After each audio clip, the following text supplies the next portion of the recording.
नमस्कार, KP news 24/7 में आपका स्वागत है। मैं हूं अश्विनी आपके साथ। आइए नजर डालते हैं अब तक के मुख्य समाचारों पर। अशोक कुमार कारंजी ने जनता दल से दिया इस्तीफा। 26 मार्च को गृह मंत्री अमित शाह गोटाग्राम के दौरे पर। बीजेपी पीएम मोदी एचएन शाह के साथ चुनावी कर्नाटका के बैक टू बैक दौरे पर चुनावी पिच को बढ़ाने के लिए लग रही है।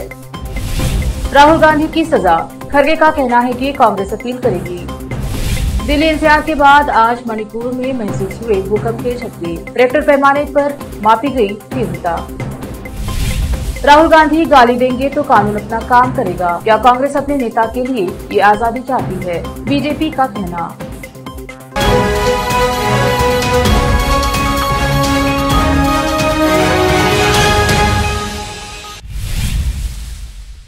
देखते हैं समाचार विस्तार से। बीदर जिले में पिछले 2 दशकों से जनता दल पार्टी के वफादार रहे अशोक कुमार कारंजी ने आज जनता दल से नाता तोड़ दिया है। यह घोषणा अशोक कारंजी ने खुद की। उन्होंने आज सहारा के एक निजी होटल में पत्रकारों से बात करते हुए बताया कि उन्होंने अपने जीवन का लंबा समय जेडीएस को दिया है, लेकिन पार्टी के उच्च नेता द्वारा उन्हें नजरअंदाज किए जाने और पार्टी में कार्यकर्ता की असहमति नहीं रहने से उन्होंने पार्टी की सदस्यता से इस्तीफा दिया है। कैमरामैन कृष्णा का कवरेज। आज का ये विशेष पत्रिका गोष्ठी में मेरा एक राजकीय जीवन का एक बयान है। वो क्या है बोले तो मैं पिछले 20 साल से जेडीएस पार्टी में अलग अलग पोस्टों में मैंने काम किया है और वो भी निस्वार्थ भावना से एक पार्टी को संगठन करने के वास्ते मैंने काम किया है। लेकिन इस पार्टी में कोई भी जवाब या कोई भी हमको रिस्पांस न मिलने के कारण मैं आज ये जेडीएस पार्टी को मैं इस्तीफा दे रहा हूँ। मेरे को बहुत दुख होता है क्यों 20 साल का जो इतना बड़ा पीरियड में ये पार्टी में रहते हुए अगर पार्टी छोड़ो बोले तो मेरा आंखों में पानी आ रहा है, क्योंकि बीदर जिले में जो हमारे नेता है वो नेता बराबर नहीं है, कार्यकर्ताओं को बराबर नहीं देखते। जो नीचे जिला पंचायत तालुका पंचायत लेवल में जो उठ के उभर रहा है उनको दबाने की कोशिश कर रहे हैं ये। इसलिए मैं बीदर दक्षिण क्षेत्र के मतदारों को अपील करना चाहता हूं या रिक्वेस्ट करना चाहता हूं कि आगे आने वाले दिनों में क्या ऐसे लीडर आपको चाहिए, क्या ऐसे ना काम करने वाले लीडर चाहिए क्या? जो अच्छा लीडर आपको साथ देने वाला हो या काम करने वाला हो, डेवलपमेंट करने वाला हो, तो ऐसा लीडर को चुनो बोल के मैं आपके माध्यम से मैं 2 बात करके खत्म करता हूँ। मेरा नाम अशोक कुमार करंजी। Thank you. इस माह की 26 तारीख को बसवा कल्याण के गोटाग्राम में गृह मंत्री अमित शाह का दौरा। आज गोटाग्राम में केशव कार्य संवर्धन समिति के ईश्वर सिंह ठाकुर और विधायक शरणु सलगार ने पत्रकारों से बात करते हुए कहा कि गोटा में शहीदों की याद में बनाए गए स्मारक और सरदार वल्लभ भाई पटेल की मूर्ति का अनावरण 26 तारीख को गृह मंत्री अमित शाह करेंगे। इस मौके पर मुख्य अतिथि के रूप में मुख्यमंत्री बसवराज भूमे, पूर्व मुख्यमंत्री येदियुरप्पा, भाजपा के राज्याध्यक्ष नलिन कुमार कटिल, मंत्री भगवंत खुबा, पशुपालन मंत्री प्रभु चौहान, विधायक शरणु सलगार सहित अन्य नेता भाग लेंगे। संवाददाता असलम खान और कैमरामैन संतोष का कवरेज। ನಮ್ಮ ಜಿಲ್ಲಾಧ್ಯಕ್ಷರು ಹೇಳಿದಂಗೆ ಕಳೆದ 9 ವರ್ಷಗಳ ಹಿಂದೆ ಪ್ರಾರಂಭ ಆದಂತಹ ಈ ಒಂದು ಹುತಾತ್ಮರ ಸ್ಮಾರಕ ಕಾರಣಾಂತರಗಳಿಂದ ಕಾರ್ಯ ನಿಂತಿತ್ತು, ಆದ್ರೆ ಸಂಕಲ್ಪ ನಿಂತಿರಲಿಲ್ಲ ನಮ್ದು। ಏನ್ ನಾವು ಯುವ ಮೋರ್ಚಾದ ಕಾರ್ಯಕರ್ತರು ಸಂಕಲ್ಪ ತೆಗೆದುಕೊಂಡಿದ್ವಿ, ಈ ಕಲ್ಯಾಣ ಕರ್ನಾಟಕದಲ್ಲಿ ಹುತಾತ್ಮರ ಸ್ಮಾರಕವನ್ನ ನಿರ್ಮಾಣ ಮಾಡೇ ತೀರ್ತೀವಿ ಅನ್ನುವಂತಹ ಒಂದು ಸಂಕಲ್ಪ ತೆಗೆದುಕೊಂಡಿದ್ವಿ।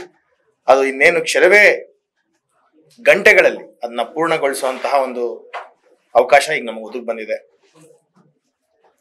ಇಡೀ ಈ ಒಂದು ಸ್ಮಾರಕದ ಹಿಂದೆ ಒಂದು ರೋಚಕ ಘಟನೆಗಳು ಸಹ ಇದೆ।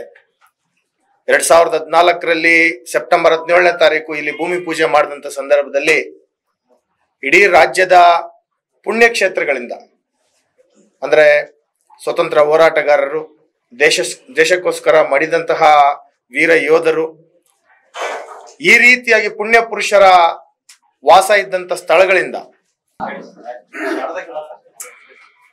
ನಾಡಿದ್ದು 26ನೇ ತಾರೀಕಿನಂದು ಬೆಳಗ್ಗೆ 11 ಗಂಟೆಗೆ ಈ ರಾಷ್ಟ್ರ ಕಂಡ ಮಹಾನ್ ಪುರುಷ ಸನ್ಮಾನ್ಯ ಶ್ರೀ ಅಮಿತ್ ಶಾ ಅವರ ಅಮೃತ ಹಸ್ತದಿಂದ ಸುಮಾರು ವರ್ಷಗಳಿಂದ ಈ ಭಾಗದ ಜನರ ಕಲ್ಯಾಣ ಕರ್ನಾಟಕ, ಮರಾಠವಾಡ, ತೆಲಂಗಾಣ, ಸಾಕಷ್ಟು ಕಡೆ ಹೈದರಾಬಾದ್ ನಿಜಾಮರ ಏನು ಆ ರಜಾಕರ ಸಪಾಟೆ ಅಂತ ಹೇಳಿ ನಾವು ಕರಿತಾ ಇದ್ವಿ, ಸಾಕಷ್ಟು ಜನ ತಮ್ಮ ಪ್ರಾಣವನ್ನ ಈ ನಾಡಿಗಾಗಿ ಬಲಿದಾನವನ್ನ ಮಾಡಿದ್ರು. ಗೋಟಾದಲ್ಲಿ ಸುಮಾರು 200ರಿಂದ 300 ಜನರ ಹತ್ಯೆ ಆಯಿತು.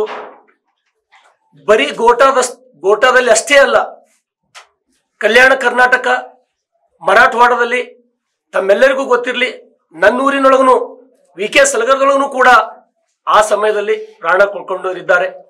ಮುಚ್ಚಳಂ ಆಗಿರಬಹುದು, ತಗಲೂರು ಆಗಿರಬಹುದು, ಹಾಲಳ್ಳಿ ಆಗಿರಬಹುದು, ಸಾಕಷ್ಟು ಹಳ್ಳಿಗಳಲ್ಲಿ मांग को स्वीकार करके पुनः की अरेंजमेंट ऑपरेशन पोलो के माध्यम से पुलिस एक्शन करके इस भाग को स्वतंत्र कराया, जो 3 भागों में है, एक तेलंगाना, एक कल्याण कर्नाटका, एक मराठवाड़ा। इस बड़े भाग को स्वतंत्र करा करके भारत में विलय कराया।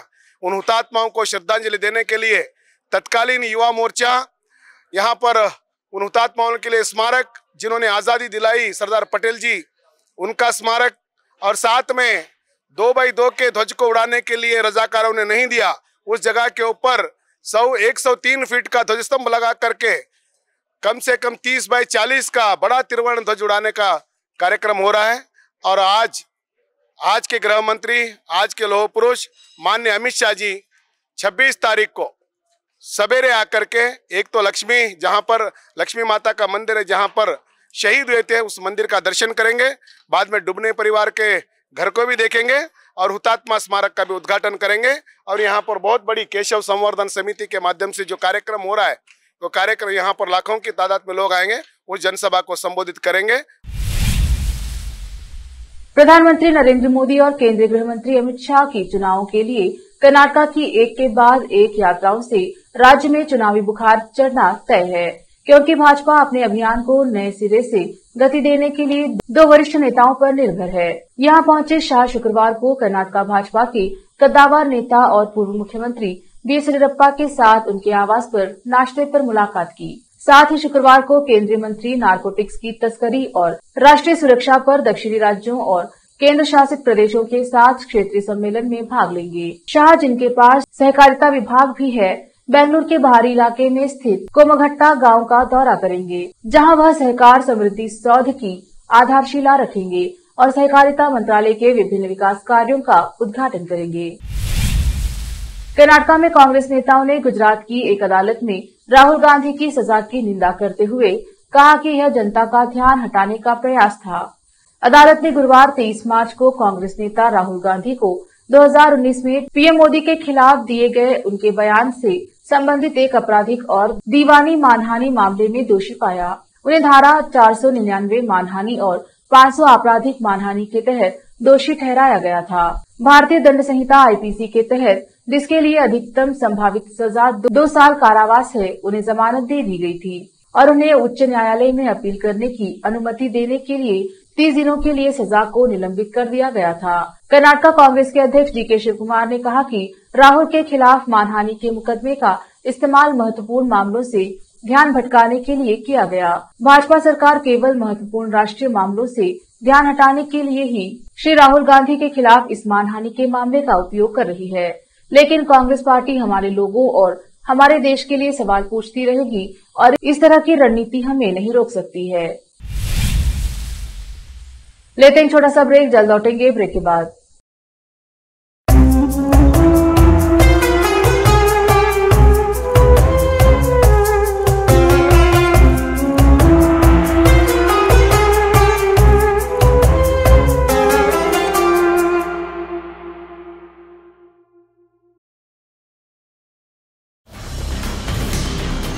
हिंदुस्तान के हर कोने में हम हैं मौजूद। 24 घंटे हालात पर गहरी नजर, खबरों से जुड़े चुभते सवालात और आपको दिखाता है धार्मिक, सामाजिक, राजनीतिक, लोकल और इंटरनेशनल न्यूज की सबसे बेहतर कवरेज, जो आपको रखती है हर पल बाखबर। देश और दुनिया भर की खबर के लिए देखते रहें KP news 24/7। Noor education trust Bidar की ओर से चलाए जाने वाला Noor MEd and BEd college Bidar, recognised by NCTE Delhi and affiliated to Gulbarga University, Gulbarga. Admission are open for the academic year 2022-23. विशेषज्ञ और सक्षम शिक्षकों द्वारा शिक्षा प्राप्त करने के लिए नूर एमएड एंड बीएड कॉलेज में दाखिला लें और शांत वातावरण में शिक्षा प्राप्त करें। बीदर शहर में बेहतर शिक्षा का एकमात्र केंद्र Noor MEd and BEd college, Shahpur gate, Bidar. Phone numbers 9945283920, 8482221297।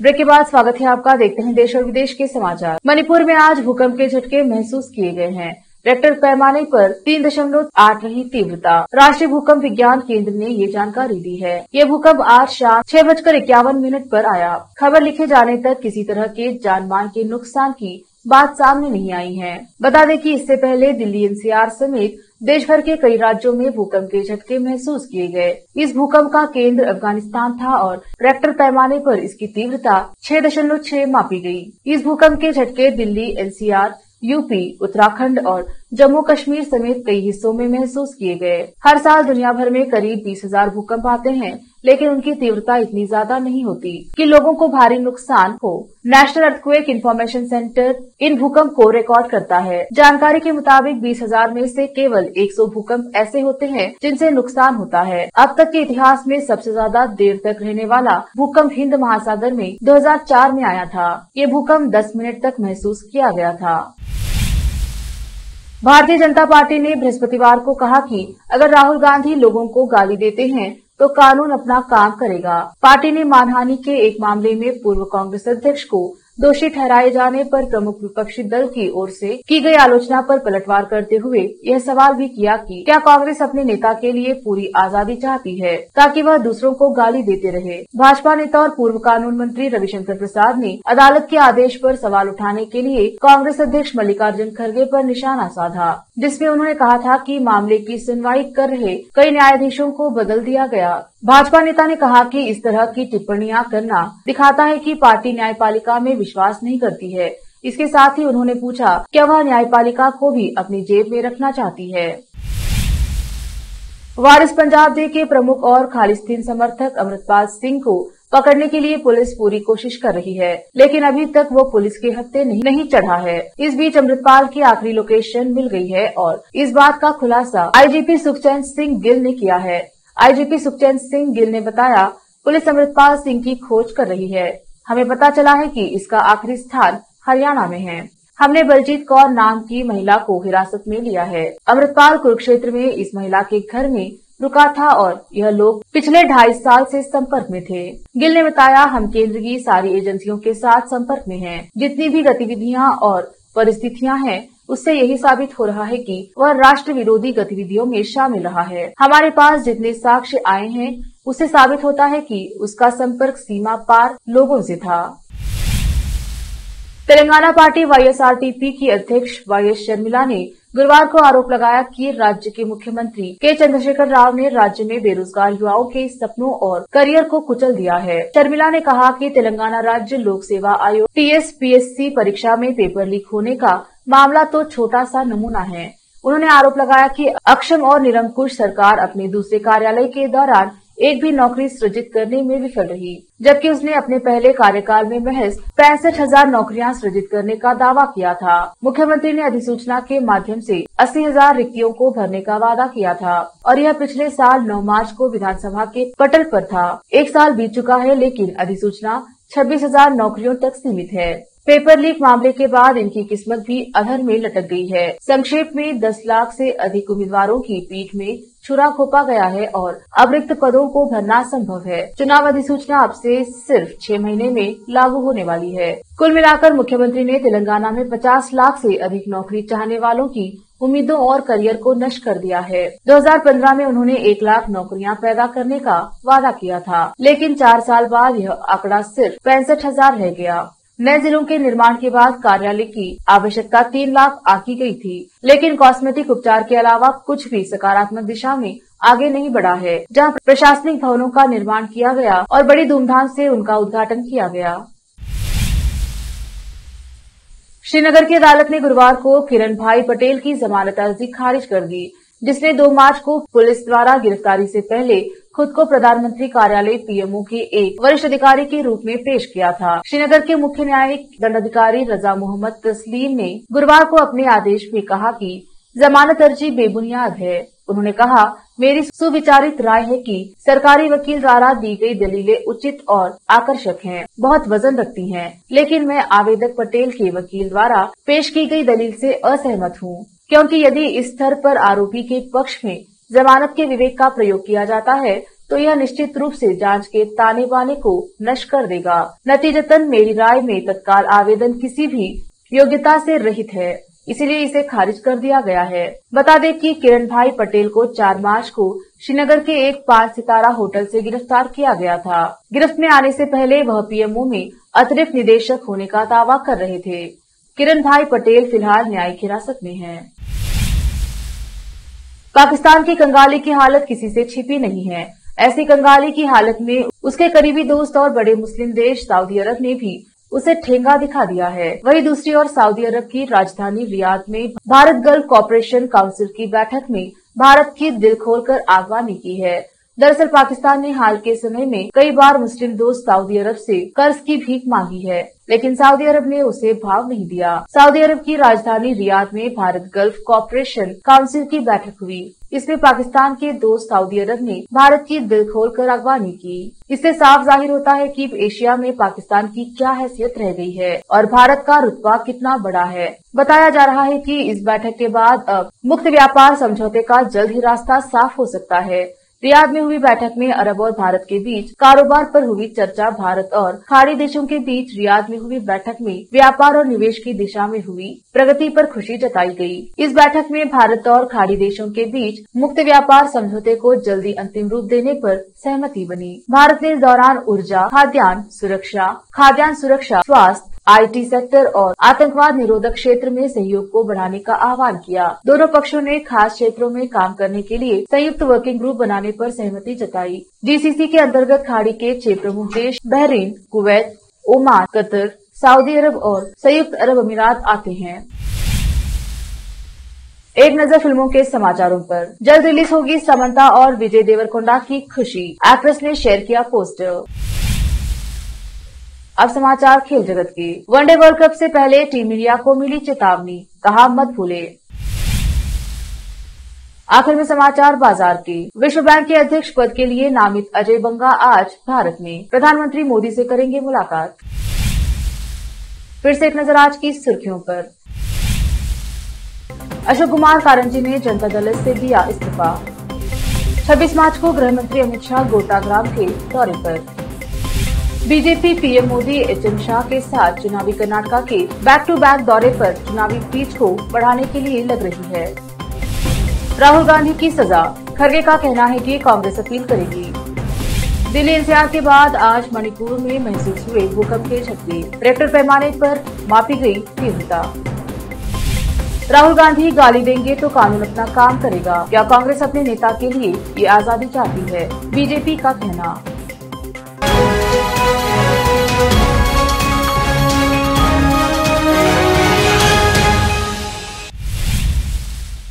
KP news के 6 बजे के बुलेटिन में आज इतना ही। देखते रहिए केपी न्यूज 24/7। धन्यवाद।